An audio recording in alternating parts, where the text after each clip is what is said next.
Hello everyone. I just want to do a short video this morning. We're still in the coronavirus. I'm going to be in 1 Corinthians, the second chapter. I'm going to read verse 1 through 10. If my allergies will let me this morning, I'm having a little trouble. But it says, "And I, brethren, when I came to you, came not with excellency of speech, or of wisdom, declaring unto you the testimony of God. For I determined not to know anything among you save Jesus Christ and Him crucified." I don't have the excellency of speech, but I got the excellency of heart, I think, where my heart is with you, wanting to help you. Determined not to know anything among you save Jesus Christ and Him crucified. I've went visiting a lot down through the years, and I've what typically happens to me on Saturday morning, I'll get up and we don't have church maybe that night, and I'll be in here in this very room praying, "Lord, where do you want me to go?" And maybe he doesn't give me an answer. It's getting on up towards lunchtime. I live about 40 minutes from Gurley, and if I'm going out that way to church, then I've got probably that many more minutes to go to wherever I may be going to church. So I know I need to leave probably 2 or 3 o'clock so I can go hit Highway 72 and go on. And if I don't have an answer, I'll take me a church directory with me, and I'll sit it in the seat beside me in the car. I start out the door here at this house, and my wife said, "Where are you going?" And I say, "I don't know." And she'll say, "Dale, you mean to tell me you don't know where you're going?" And I'll say, "Yes, I'm trying to tell you I don't know where I'm going, so I need you to pray for me."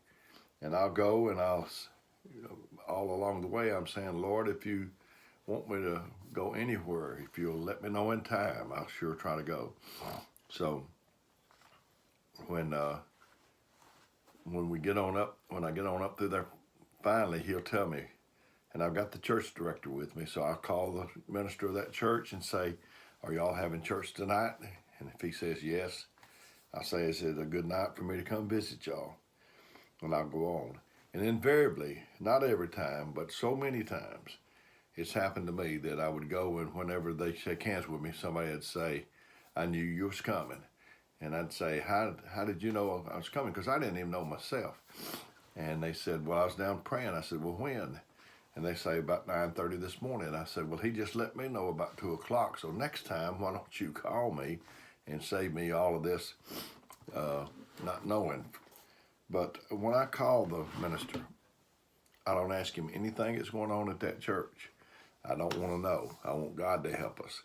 It's the same way if somebody calls from our church to talk to my wife. If there's any whiff of trouble in there, I don't want to know anything about it. And he said, "And my speech and my preaching was not with enticing words of man's wisdom, but in the demonstration of the Spirit and of power, that your faith should not stand in the wisdom of men, but in the power of God." Excuse me just a moment here.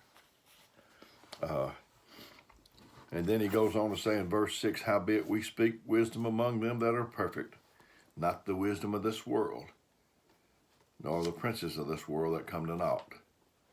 But we speak the wisdom of God in a mystery, even the hidden wisdom which God ordained before the world unto our glory, which none of the princes of this world knew, for had they known, they would not have crucified the Lord of glory." It said, "But we speak the wisdom of God," in verse 7, "in a mystery, even the hidden wisdom which God ordained before the world." Let me ask you something. Wisdom, we already know. We spoke about it in another video. We ought to know how precious that is, how much it's needed by God's people. If it is that precious, and God knows everything, He knows we need it, why would He hide it from us? Well, He didn't hide it from us. He hid it for us, so that when we get ready, it'll be available to us. He don't want to give it to us too premature.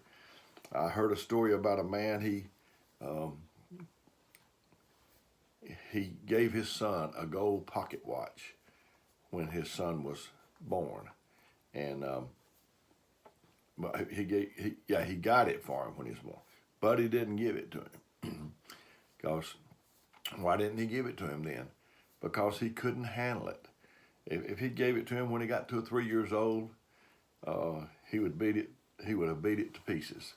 So that's the way we are. That's why God don't give us any more things than He does. He knows at this point in time that we don't have the maturity and that we can't handle it.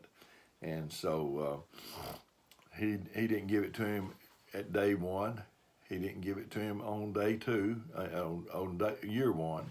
He didn't give it to him until he was able to handle it. The little boy was probably all around where that watch was.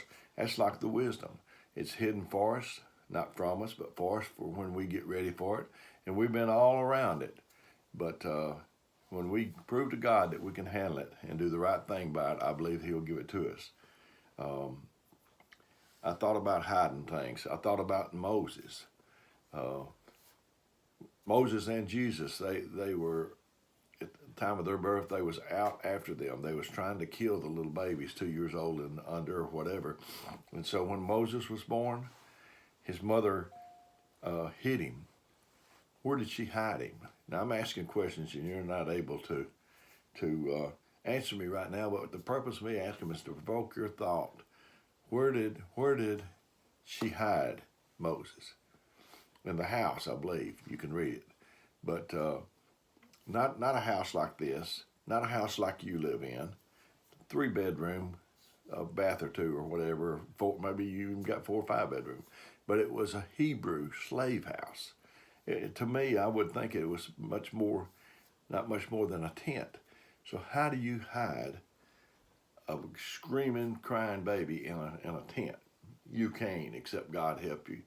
So she hid him there, I think it was 3 months, and when she could no longer hide him, they made a little ark of bulrushes, put Moses in it, took him down to the river, his sister was with him, and let it go. And there at the river's edge, I think it said, or at the river, was Pharaoh's daughter.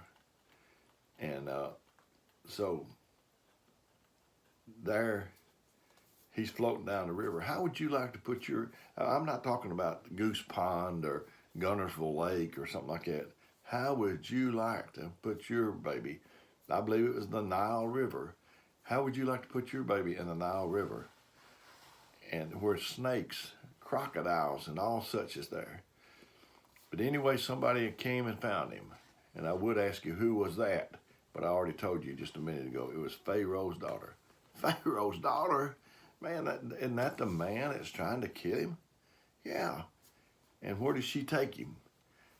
Now, I don't think she took him that very minute, but eventually he wound up at Pharaoh's house. Now we're dealing with King James. King James and the thous and the these, and it's pretty hard to understand sometimes. So I'm trying to put it in common language, maybe a little something that you can get a grip on. But she took him to Pharaoh's house. To me, that is so incredible. The man that's trying to kill him winds up, and that's where he's at. So I think he was a little older when she finally got him down there. But if he was a baby, now Pharaoh's buying his little diapers, his baby food, his milk. Pharaoh's providing everything, and we even eventually wound up providing his education. So that, to me, that is so incredible. And I already told you on another video that I sought after wisdom since I was about 11 years old. And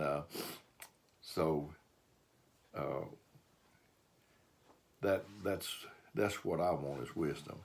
I know when Solomon, I think I even had a broadcast about Solomon. The Lord came to him in a dream and asked him what did he want, and he said understanding heart, I believe, but in essence he asked for wisdom. And God said, because you didn't ask for long life, you didn't ask for the life of your enemies, you didn't ask for riches, I'm going to give you all of those things. So he had an opportunity to test his wisdom. Here comes this two women, and they're saying the same story. They're both saying they had this story that they was in the same bed in the same night, and one of the ladies laid on her baby and it died. and she switched it with the one that was the living baby. They both said that, but they was different on who that was that had the living baby. So, so there they was. So there was nowhere he could look. There was no book that he could thumb through, no precedent for Solomon. And he said, bring me a sword. And I'm thinking, bring me a sword? And he said, we'll cut the baby in half. Give half to her and half to her. And the one that it didn't belong to said, that sounds like a good idea to me. Just go ahead and do that. And but the one that said that it did belong to said, don't harm the baby, just give it to her. That's how you know who the baby belongs to. It was very simple. I could have done it from there. And, the baby, to me is that's representing in my mind the church. There's people that they want their way, and if it means splitting the baby in half, they're willing. But a true elder wants what's best for the church. If I had a white mule and painted black stripes on it, would I have a zebra? No. If I had a black mule and painted white stripes on it, I still wouldn't have a zebra. You can tell me you're an elder, but what I judge is if you're looking out for what's good, best for the church. Wisdom comes from revelation. Knowledge comes from information. I want to read this verse here, and then it says, verse 9. It says, but it says, it's written, I have not seen neither nor ear heard, neither have entered into the heart of man the things which God hath prepared for them that love him. I struggle with that scripture, with that verse. I have not seen, neither ear heard, neither hath entered into the heart of man the things which God hath prepared for them that love him. And I believe that what he's talking about is wisdom does not come through the eye. It doesn't come through the ear. That's information. It comes through revelation. If you live long enough, make enough mistakes, correct enough mistakes, you're going to have experience and you're going to have knowledge. But that doesn't give you wisdom. And then the last verse says, but God hath revealed them to us by his Spirit. By his Spirit. But God hath revealed them unto us by his Spirit, for the Spirit searcheth all things, yea, the deep things of God. There are some deeper things.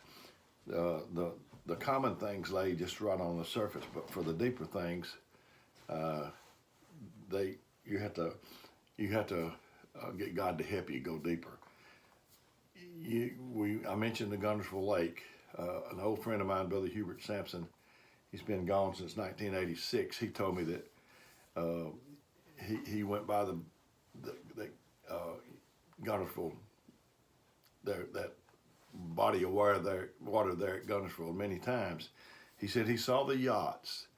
They had names, the Nina, the Marie, whatever the name was. And he said that just looking at those every time didn't tell him what was at the bottom of that river.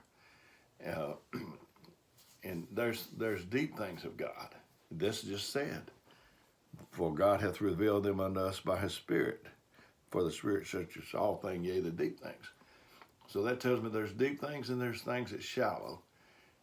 If you went to the ocean hunting a sunken treasure and you just jumped off the side of the ship and went down in there to the bottom, you wouldn't make it. After a while, your lungs would just bust. But if you had on equipment, those tanks and whatever else that you call it that they put on. So in this way, in God's way, you can't get the deep things naturally. It's a spiritual man that can get them. You got to put on charity and the things it talks about. Add ye faith, virtue, knowledge, temperance, and on like that. You got to add those things to go deeper. You got to lay off grudges. You got to do anything. You got to do the things. You got to make deposits, the plus things like loving and helping. The minus things are like grudges and unforgiving. So you got to do the positive things. We need to go deep.